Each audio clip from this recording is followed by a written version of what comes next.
Hello my lovely friends, welcome back to my channel Bite and Munch.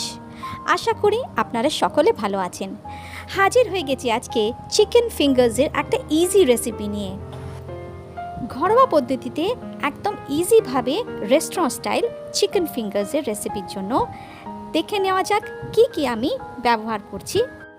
আমি এখানে 500 gram chicken নিয়েছি, কিছু কাঁচা লঙ্কা নিয়েছি, পেঁয়াজ নিয়েছি একটা মিডিয়াম সাইজ, একটু রসুন, একটু আদা, একটু লেবুর রস, তার সাথে নিচ্ছি একটা বড় চামচ হোয়াইট অয়েল, ভেজিটেবল অয়েল, এক বড় চামচ গরম মশলা, একটু নুন, একটু গোলমরিচ আর 2 বড় চামচ ব্রেড ক্রাম। এটা মার্কেটের কেনা ব্রেড ক্রাম। এই সবগুলোকে একসাথে মিক্সিতে আমি বেটে নেব। মিক্সিতে বাটাকালীন আপনারা জন্য এটাতে জল দেবেন না, আর ঝালটা আপনারা পরিমাণ মতন কম বেশি করে নিতে পারেন।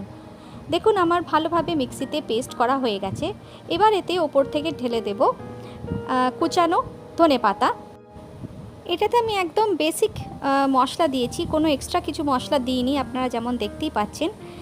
এই সবটাকে একসঙ্গে ভালো করে আমরা মিশিয়ে নেব। মেশানো হয়ে গেলে এটাকে এবার সরিয়ে রেখে দিয়ে আমি এখানে 3টে ডিম নিয়েছি, তার সাথে আমি দিয়ে দিচ্ছি আন্দাজ মতো নুন আর গোলমরিচ। এবার এটাকে আমি ভালোভাবে ফেটিয়ে নেব।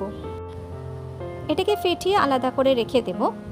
এবার যে ব্রেড ক্রাম্সটা আমি কিনেছিলাম মার্কেট থেকে, সেটাকে আমি একটা থালাতে স্প্রেড করে নিয়েছি। এবার যে চিকেনটা আমরা প্রসেস করে রেখে দিয়েছিলাম পেস্ট বানিয়ে, এটাকে এরকমভাবে ফিঙ্গার্সের সাইজের বানাবো, দিয়ে ডিমেতে একবার করে আমি ডিপ করব, দিয়ে এখানে ব্রেড ক্রাম্স দিয়ে এটাকে একবার কোট করব।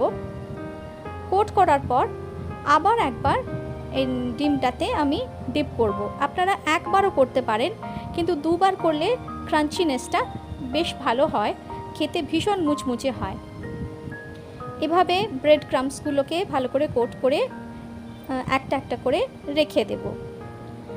সবকটা যখন হয়ে যাবে তখন এগুলোকে আমি মোটামুটি আধ ঘন্টা থেকে 45 মিনিট পর্যন্ত ফ্রিজে রেখে দেব। আধ ঘন্টা 45 মিনিটের পর একটা কড়াইতে সাদা তেল গরম করতে দেবেন। ভালো করে যখন গরম হয়ে যাবে ফ্লেমটাকে মিডিয়াম আঁচে রাখবেন, দিয়ে যে ফিঙ্গার্সগুলো ছিল সেই ফিঙ্গার্সগুলো আমি এটাতে ভাজতে দেব। বেশি হাই ফ্লেমে ভাজবেন না, না হলে ভেতর অবধি সিদ্ধ হবে না। ভালোভাবে এটাকে মিডিয়াম ফ্লেমেতে ধৈর্য ধরে ফ্রাই করে নিতে হবে। একটা পিঠ ভালোভাবে ভাজা হয়ে গেলে আমি অন্য পিঠটা পাল্টে দিয়েছি। দেখুন কি সুন্দর গোল্ডেন ব্রাউন হয়ে গেছে। এভাবে মিডিয়াম ফ্লেমেতে বেশি ওভারক্রাউডেড না করে অল্প অল্প করে ভেজে রাখতে হবে। হয়ে গেছে আমার চিকেন ফিঙ্গার্স একদম রেডি টু ইট। আর হ্যাঁ, আপনি এই যে চিকেন ফিঙ্গার্সগুলোকে ভালোভাবে কোট করে নিলেন, কোট করে নেওয়ার পর এটাকে ফ্রিজারেতেও ফ্রিজ করে রাখতে পারেন 15 থেকে 20 দিন পর্যন্ত। বাড়িতে কেউ গেস্ট এলো তখনও আপনারা সঙ্গে সঙ্গে ফ্রিজার থেকে বের করে 15 মিনিটসের মধ্যে ফ্রাই করে আপনি তাদেরকে সার্ভ করতে পারেন। বা বাচ্চারা যদি খেতে চায়, ফট করে আপনারা বার করে আরামসে আপনারা 15 থেকে 20 মিনিটসের মধ্যে ফ্রাই করে দিয়ে দিতে পারবেন।